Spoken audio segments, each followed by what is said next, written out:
আজ মানবতা বিরোধী অপরাধ ট্রাইব্যুনালে সাবেক প্রধানমন্ত্রী শেখ হাসিনার বিচারের রায় ঘোষণা হওয়ার কথা। রায় ঘোষণার দিন। এই উপলক্ষে ভাঙ্গায় যাতে কোনো অপ্রীতিকর ঘটনা না ঘটে, এজন্য আইন শৃঙ্খলা বাহিনী আগে থেকেই পর্যাপ্ত নজরদারি এবং তৎপর রয়েছে।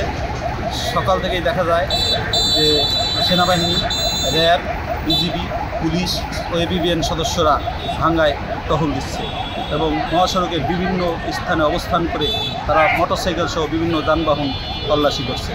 পদ্মা সেতু, মেট্রো রেল এবং এলিভেটেড এক্সপ্রেসওয়ে নির্মাণের গর্বিত অংশীদার বসুন্ধরা সিমেন্ট। ভাঙ্গা ভৌগোলিক দিক থেকে অনেক গুরুত্বপূর্ণ একটি জায়গা।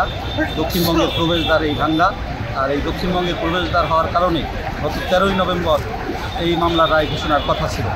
ওই দিন মহাসড়কে ঢাকা খুলনা ঢাকা বরিশাল মহাসড়কের 4 জায়গায় কার্যকর নিষিদ্ধ আওয়ামী লীগের নেতাকর্মীর অবস্থান নিয়ে যান চলাচল বেশ কয়েক ঘন্টা বিঘ্ন ঘটায় এবং 4-5 ঘন্টা দক্ষিণবঙ্গের সাথে ঢাকার যোগাযোগ ব্যবস্থা বন্ধ হয়ে যায়।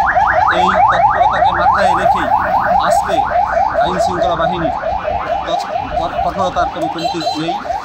ভোর থেকে এরা মহাসড়কে টহল দিচ্ছে এবং ভাঙ্গা থানার ভারপ্রাপ্ত কর্মকর্তা মোহাম্মদ আশরাফ হোসেন আমাদের জানিয়েছেন যে ভাঙ্গায় 200 এপিবিএন সদস্য, 4 প্লাটুন বিজিবি অর্থাৎ 132 জন বিজিবি সদস্য, 60 জন র্যাব সদস্য এবং পুলিশ ভাঙ্গা থানার পাশাপাশি অতিরিক্ত 300 পুলিশ ঢাকা খুলনা ঢাকা বরিশাল মহাসড়কের ভাঙ্গা উপজেলার 20 কিলোমিটার জায়গায় এরা টহল দিচ্ছে এবং আইন শৃঙ্খলা দেখভাল করছে এবং পাশাপাশি সেনাবাহিনীর এবং র্যাব সদস্যদের টহলও দেখা যায় এবং ভাঙ্গা হাইওয়ে থানার ভারপ্রাপ্ত কর্মকর্তা মোহাম্মদ রকিবুজ্জামান আমাদের জানিয়েছেন যে সকাল থেকে নির্বিঘ্নে যানবাহন চলাচল করছে, কোথাও কোনো বাধাবিঘ্ন হওয়ার খবর পাওয়া যায়নি। এবং সকাল 9টার দিকে ঢাকা রেঞ্জের ডিআইজি রেজাউল করিম মল্লিক গণমাধ্যমকে জানান যে ভাঙ্গার আইন শৃঙ্খলা নিয়ন্ত্রণে যা যা করা দরকার তারা সেইভাবেই প্রস্তুতি নিয়েছেন এবং আইন শৃঙ্খলা নিয়ন্ত্রণে পর্যাপ্ত আইন শৃঙ্খলা বাহিনী ভাঙ্গায় টহল দিচ্ছে। আইন শৃঙ্খলা রক্ষার জন্য যা যা করণীয়, জনগণের জানমাল রক্ষার জন্য যা যা করণীয়, আমরা আইন শৃঙ্খলা রক্ষাকারী যারা রয়েছি তারা আমরা সব কিছুই করছি এবং আমাদের সমস্ত প্রস্তুতি আমাদের রয়েছে। কী কী ব্যবস্থা নেওয়া হয়েছে?